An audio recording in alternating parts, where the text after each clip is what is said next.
Looking for Madden 21 Ultimate Team coins with fast delivery? IG Vault has the cheapest and most reliable coins on the market. Click the link in the description and use coupon code SPORTS for 6% off your order. Yo, what's up YouTube? It's Duke, back here from sportsgamers.com with another fire Madden 21 tip video for you guys today. So I've done a few different big nickel over G defensive videos lately, and you guys have given me a lot of support on all of them, so I wanted to drop another. In this video, I'm going to be going over one of my favorite lockdown coverage defenses in the game. It's going to be much different than the first two videos I've dropped on this formation, but we're still going to make it look the same to disguise it to the offense so they don't know what we're doing. So as I've said before, big nickel over G's and a lot of playbooks defensively. Personally, I'm in the Giants playbook for this video. If you guys want to get better at Madden 21, get all my weekly tips, my offensive and defensive schemes to help you guys win more games in Madden 21. Check out sportsgamers.com. It's where I post all my premium tips and ebooks. And also, guys, if you enjoy my free YouTube content, make sure you subscribe to the channel and drop me a like. Especially liking the videos really does help me out. Continue to be able to do more videos and create more content for you guys, as a content creator. So, the play we're going to be looking at is going to be cover 2 man. And I'm going to be doing a lot of adjustments from it. So with this defense, I do prefer to have my auto flip on, as well as for some zone drops, I do like to change them. So the way I play with this personally is I like having my flat zone set to 25. And then I also like to put my hooks on 10 when running this defense, okay? So that's how I prefer to do it. Now I'm going to show you guys how you can go about stopping a lot of the more popular things people are going to try to do to you with this specific defense. As far as subs go, big nickel over G, you can definitely put your safeties in at linebacker. I always use the slot cornerback or the slot CB package. This is very important because it's going to change the different assignments and adjustments you can put your secondary players in. This is a must. So then, you by default do have, you guys can see this guy, he's in at the nickelback position. You can actually put a corner there, whatever you want to do. But I do like always having safeties at linebacker to make sure I can use some faster players. And then I just put my best pass rushers on the D-line. Now these guys will be dropping in coverage from time to time, so especially the DNs, make sure that they have some good speed. The D tackles, really most of the time I'll actually have DNs there because they're definitely going to be rushing the passer. So those guys should be your best pass rushers. So let's look at the cover 2 man. I'm just going to go through a lot of the common stuff you're going to see people try to do online. Let's just start with something, extremely common, stopping, crossing routes from man coverage. So PA counter go from trips time is a very common play. And, a lot of people will mix a crossing route, with a delayed fade, just some sort of underneath read. So, a lot of times people might just do something simple like this, where they have, a little slant, or drag, and then the delayed fade, maybe motion a streak over with the crosser. So again, we're going to make our defense always look the same. So what have I been doing in all these videos? I always go ahead and show blitz, pinch my D-line, and go from there. So at this point, I've been controlling the linebacker, or really a safety, and I'm going to control the guy who's manned up to the running back. So the reason I do this is because I'm going to be blitzing, if you guys have seen the other videos. I definitely blitz a lot. And you can blitz from this defense too. You could simply, if you wanted to, blitz from this defense by blitzing the safety in the box and then just putting your user over the center. And it would look something like this. And if they didn't block anybody, you get untouched pressure. Now, we're not going to do that here because I'm focused on coverage and not pressure. But the ability to bring pressure is why this defense forces the offense to block the running back. And once they block the running back, then you can really get into a lot more different assignments and coverages you can throw at them. So you could definitely just keep this defense as is, where you have the 2D pass and you could shade down. I always shade down, which is underneath, and shade to the inside. The reason for this is the press coverage is much better this way, but you do have to be careful that you at least keep one safety over the top when doing this. So it just kind of depends upon the formation, but what I like to do the most myself against trips is I like to go ahead and put this safety that's in the box into a curl flat.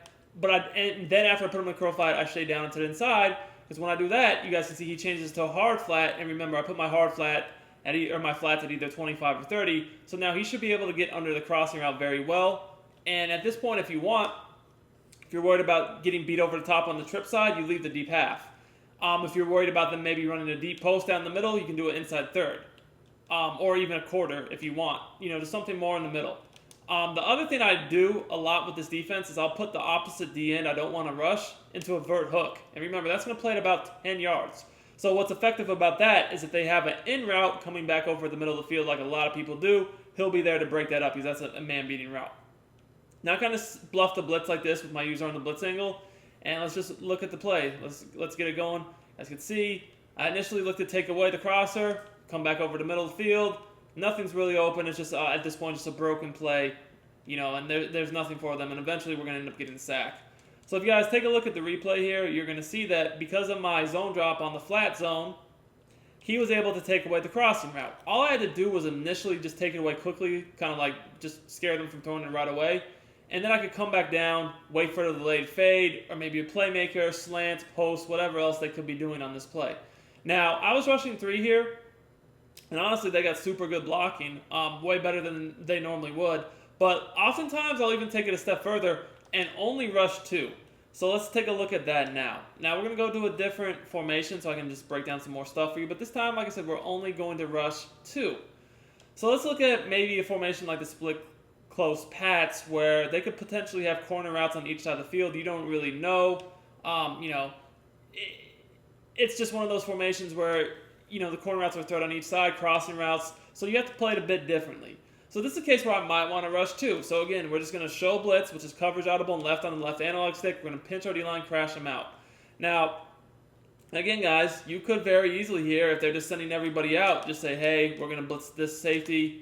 And, we're going to make it, we're going to screen. But I don't really want to do that here.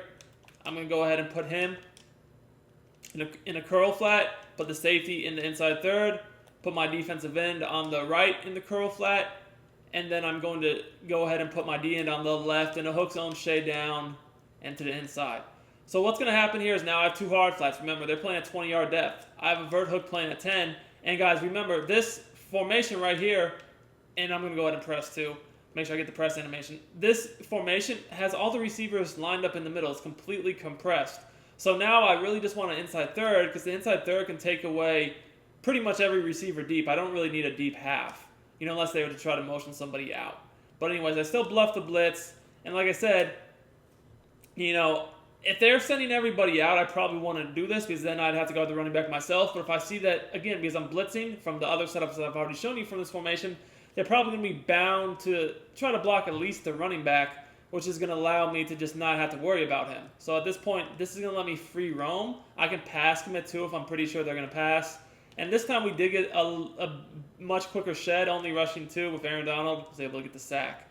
Now, something you could do from the same defense is, if you were concerned that, they might send the running back out, instead of putting the defensive end in a hook zone, just man him up to the running back. And by manning him up to the running back, what's going to happen is if he goes out, he'll guard him. If not, obviously he won't.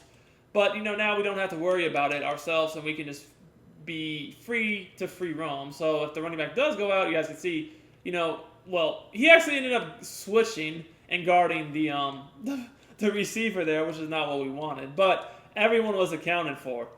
You guys can see here, once again, for only rushing 2, I got a very quick shed. And that's what I'm talking about. Like, this year's game, you can rush 2 and 3, and you can get super fast sheds. So you don't always have to blitz. And this strategy is extremely effective when you mix it in with the blitz like I've already shown you guys from this formation. Now, don't get it twisted. Like I said, you could easily blitz from this formation if you want from other setups. And even from this play too, just by blitzing the safety in the box. I want to go ahead and show you one more example of this, how this coverage defense could work if they're more so spread out against you. So I know a lot of people always ask me to show defenses against, spread formations and not just like the meta bunch and trips and, all those things. So let's actually take a look at it here. Let's just go spread Y slot, for instance. We're going to go ahead and just pick a pretty basic, concept smash. It's a good concept, nothing crazy. So when you're going up against spread, I'm going to be honest with you guys, you really want to keep these safeties in the deep zones. So we're going to go ahead, shade down, shade underneath. Shade down, shade underneath is very important because it gives you way better press animations. Now, like I said, you really at this point, honestly, you really want your deep halves because they have a receiver, on the sideline on both sides. So like if they was to just do a streak and beat the press and we didn't have the safety in the deep half, they could cook us for a touchdown. But because we had the safety in the deep half, as long as he's got enough speed, the one in the box does need to be fast because like obviously if he's not fast, he won't be able to recover in time. But as long as you have good enough speed, they can recover. And at this point, you can just rush 3. And the way I would play it honestly is I would cover the middle of the field myself, and then have one of the DNs, whichever side of the field I thought might try to run like a corner route or something to the sideline, drop back in a hard flat. If you're worried about both sides, you could literally put both of them in hard flats and then just cover the middle of the field yourself. But the most important thing is just to note that when you're going up against spread formations like this and man covers, when you're going to actually try to press, you need to keep your safeties over the top just in case that they do try to, maybe just go deep on you that you don't get in trouble. But once again, you guys can see I was able to get pretty quick pressure for only rushing 3 defenders and, get a sack before anything came open. As you can see here, I had the flat. The man coverage is kind of bracketed here. I didn't have a flat. However, the man coverage actually did a really good job itself. I had 2 smash routes that were covered. Obviously, the safeties are over the top. So like I said, if someone did happen to be trying to streak down the field, I could have taken that away. And I'm just kind of looking over the middle of the field. Maybe the running back goes out. Maybe someone tries to hit a slant or a playmaker or a post. That's on me. None of those happened here. So honestly, I didn't really have much to do, resulting in the sack of the quarterback. This defense is extremely effective. Not only, like I said, getting pressure, but just taking away, all the little reads on the field. It's extremely good when you mix it in with the blitzes I've already shown you for this formation. And the other plays I showed you were going to be a zone drop or a zone-based defense and then a cover 4 matching defense. So now that we're bringing in a man-to-man defense, we really have a full arsenal of plays to throw out the offense. Hope you guys enjoyed the tip. If you did, smash that like button. I'll see y'all again very soon.